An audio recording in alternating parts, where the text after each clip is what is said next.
네, 안녕하세요. 고재쌤입니다. 오늘은 개학을 한 지 얼마 안 됐으니까 아무래도 여러분들 교과 담당 선생님하고 세특과 관련된 전공 적합과 관련된 활동들을 이제 시작하려고 하는 친구들도 있을 텐데요. 제가 담당하고 있는 올해 과목이 언어와 매체거든요. 그래서 언어와 매체는 어떤 활동을 하면 좋을까 이런 콘텐츠를 한번 준비해봤어요. 실제로 언어와 매체라는 과목이 되게 많은 진로와 연관이 돼 있어요. 구체적으로 이제 알아보고 싶은 사람들은 끝까지 한번 영상 보시기 바랍니다. 네, 이제 우리가 일반적으로 언어와 매체를 세특과 관련된 활동으로 많이 엮으려면요, 매체를 많이 했었어요. 언어는 거의 두 번째였었죠. 매체와 관련된 거는 일반적으로 크게 보면 이래요. 매체 자료를 비평하거나 아니면은 매체 자료를 생산하거나 이제 두 가지예요. 그러니까 비평은 어느 측면으로 봤을 때는 수용이라고도 할 수 있는데, 수용은 말 그대로 그냥 받아들이는 거기 때문에 그 어떤 학생의 식견이 잘 나오지는 않아서 비평을 많이 하고요. 아니면은 이제 생산을 하기도 하죠. 그러니까 이런 것들을 자기의 진로와 연계해가지고 플레이를 하는 거예요. 예를 들어서 비평을 한다고 하면은 내 진로와 관련된 내용이 다뤄지는 매체 자료를 접해요. 책이어도 좋고요. 요즘에는 유튜브로 많이 접하거든요. 그럼 그런 것들을 보고 이 영상이 적절한지 적절하지 않은지 이런 걸 이제 비평을 하는데, 비평의 기준이 이제 일반적으로 이런 거 많이 하거든요. 신뢰로운지, 아니면은 타당성이 있는지, 아니면은 공정성이 있는지, 이런 것들을 많이 따져봐요. 신뢰성, 타당성, 공정성을 따지기 위해서는 아무래도 이 진로에 대해서 조금 더 전문적으로 많이 알아야 되거든요. 그러니까 여기서 이제 그 학생의 전공 적합성을 펼칠 수 있는 거죠. 학생이 이 분야에 관심이 있다는 것을 그 분야와 관련된 매체 자료를 비평하는 과정에서 드러나는 거예요. 이해되시죠? 그러니까 그런 비평문을 쓰거나 생산을 할 수도 있어요. 자기 진로와 관련된 내용이 담긴 유튜브를 제작한다거나 그런 걸 할 수 있겠죠. 근데 사실 이런 거는 옛날에 UCC 제작하고 그렇게 다를 바가 없잖아요. 그러니까 그렇게 메리트가 있다라고 생각이 들지는 않아요. 여기까지가 매체와 관련된 활동이고요. 제가 오늘 진짜 말씀드리고 싶은 거는 사실 다른 측면이에요. 이제 언어와 관련된 건데요. 그거 한번 보도록 할게요.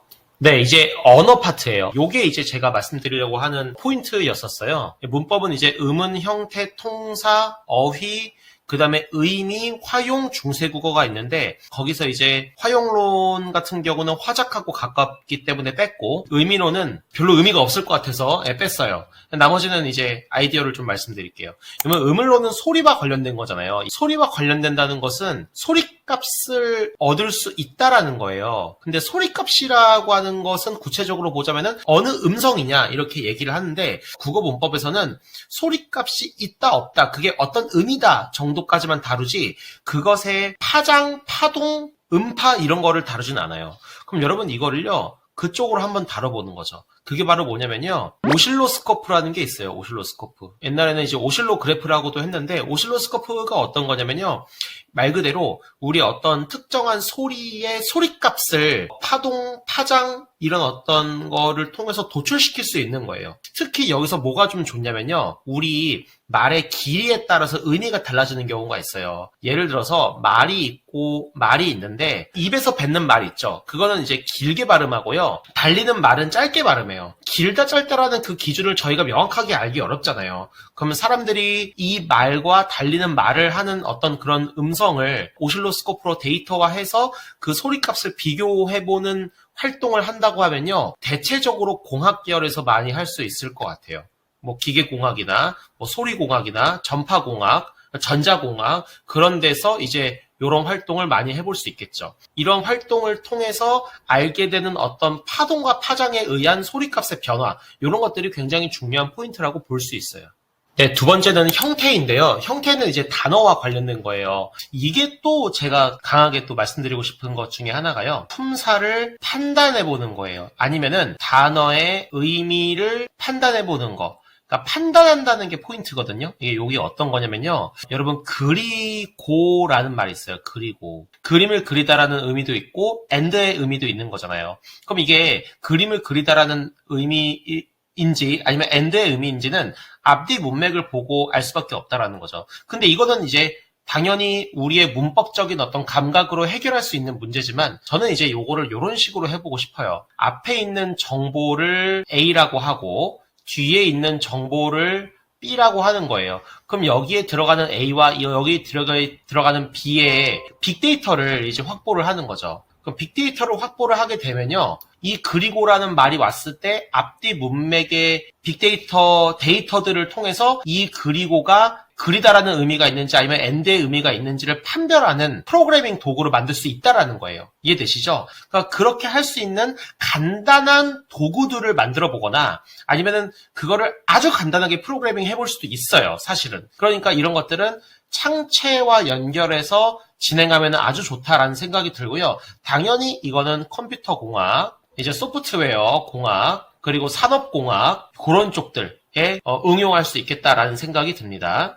네, 그 다음은 통사예요. 통사는 문장이라는 건데요. 이거 오늘 제가 수업 시간에 제가 가르치는 아이들한테 설명했던 내용인데요. 통사 파트에 어떤 게 있냐면요. 문법 요소라는 게 있어요. 문법 요소가 어떤 게 있냐면은 시제나 상이나 높임 표현이나 부정 표현이나 피사동 표현 같은 거 있죠. 각종 문법 요소들이 있어요. 이런 내용들을 토대로 여러분의 진로와 연관성이 있는 도서를 하나 선정하는 거예요. 도서. 근데 너무 어려운 도서는 안 돼요. 그러니까 여러분의 배경 지식을 활성화시키면서도 전공이나 진로와 관련된 내용을 어느 정도 이해할 수 있는 그런 도서를 선정해가지고요. 그거를 그냥 읽는 게 아니고요. 여기에 나타나는 이런 문법 요소들이 해당 내용을 잘 전달하는 데 있어서 효과적인지 효과적이지 않은지를 여러분이 판단해보는 거예요. 다시 한번 말씀드리면은 이 도서에 나와 있는 이런 표현들의 적절성을 판단해 보는 것이다. 이렇게 볼 수 있어요. 적절성을 판단하기 위해서는요. 여러분들의 어떤 전공과 관련된 선 이해가 조금 필요하기는 해요. 통사와 관련해서 하기 딱 좋은 거죠. 이거야말로 정말로요. 전 범주에서 다 할 수 있는 거라고 볼 수 있어요. 그러니까 전 학과에서 다 할 수 있겠죠. 그러니까 어떤 학과든지 다 그거와 관련된 교양서적 같은 거는 있잖아요. 그러니까 그런 것들을 여러분들이 읽어 나갈 수 있다라는 거죠. 또 이런 것들은 어떤 장점이 있냐면요. 여기서 읽은 책을 독서활동 상황에도 기록할 수 있고 여러분 세특에도 기록할 수 있기 때문에 더 이점이 되겠다. 이렇게 말씀드릴 수 있을 것 같습니다. 그 다음에 어휘인데요. 저 요거 한번 해보면 어떨까 싶어요. 어휘는 신조어 분석해보는 게 어떻습니까? 요거 아까 위에 같은 경우는 약간 이과 쪽이었잖아요. 이 신조어 분석은요. 본과 쪽에서도 한번 해볼만 해요. 이제 뭘 하는 거냐면요. 여러분들이 쓰이는 신조어 있죠. 그 신조어가 어떻게 만들어졌는지, 어떤 것을 의미하는지, 얼마나 쓰이는지 이런 것들을 문헌 분석을 해도 되고요. 현황 이런 것들을 설문조사해서 뭔가 데이터화 시킬 수 있다라는 거죠. 그러면은 그것에 대한 여러분들의 판단을 내릴 수 있잖아요. 요즘 청소년들이 많이 쓰는 신조어에는 그 청소년의 사회 문화적인 코드가 담겨 있는 것이기 때문에 거꾸로 이런 것들을 분석한 결과를 밝혀내는 작업을 할 수 있겠죠. 그럼 이런 거는 어디서 쓰이냐면요. 당연히 사회학과에서 쓰일 수도 있지만 오히려 경영학이나 광고 홍보나 미디어나 이런 쪽에서도 활용할 수 있어요. 왜냐면은 이런 신조어 같은 경우는 아까 말씀드렸다시피 청소년의 어떤 코드가 담겨 있기 때문에 이런 거를 마케팅의 도구나 전략으로 활용할 수 있게 되는 거잖아요. 그래서 그런 것들을 활용해서 뭔가 2차적인 생산물을 만들어낼 수도 있겠다. 이렇게 볼 수 있습니다. 중세국어는 국어사예요, 국어사. 사는 역사잖아요. 그러니까 아무래도 이건 통시연구를 해야겠죠. 통시연구라는 게 뭐냐면요. 개념이나 현상에 대해서 역사적인 연구를 해온다라고 보는 거예요. 뭐 이거야 되게 여러 가지가 들어갈 수 있겠죠. 옛날에 쓰던 말이 지금은 어떻게 변했는지, 그죠? 옛날에 사람들이 발음했던 그 음성 양상이 현재는 어떻게 바뀌었는지 그런 것들 있겠죠? 네.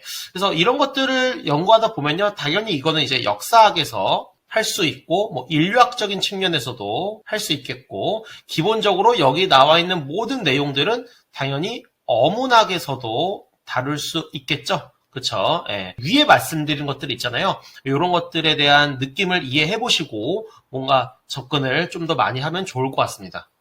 네, 정리할게요. 앞에 이제 말씀드린 내용은 이제 매체와 관련된 내용이었잖아요. 근데 매체와 관련된 내용보다 이렇게 문법과 관련된 내용에서도 되게 재미난 걸 많이 할 수 있어요. 그러니까 문법이 그냥 딱딱하고 어렵고 그냥 어문 계열에만 해당된다라고 생각하면은 안 되고, 오히려 이 과목이 상당히 굉장히 많은 영역과 연결될 수 있는 실마리가 된다라는 사실을 여러분들이 알고 있으면은 다양한 활동을 하는데 도움을 받을 수 있을 것 같습니다. 오늘 영상 도움 됐다면은 구독과 좋아요 많이 눌러주시고요. 이런 활동들에 대해서 구체적인 자기의 아이디어를 한번 평가받고 싶다라고 생각하는 친구들은요, 저한테 이메일이나 댓글 달아주시면은 제가 도움 드릴 수 있을 것 같습니다.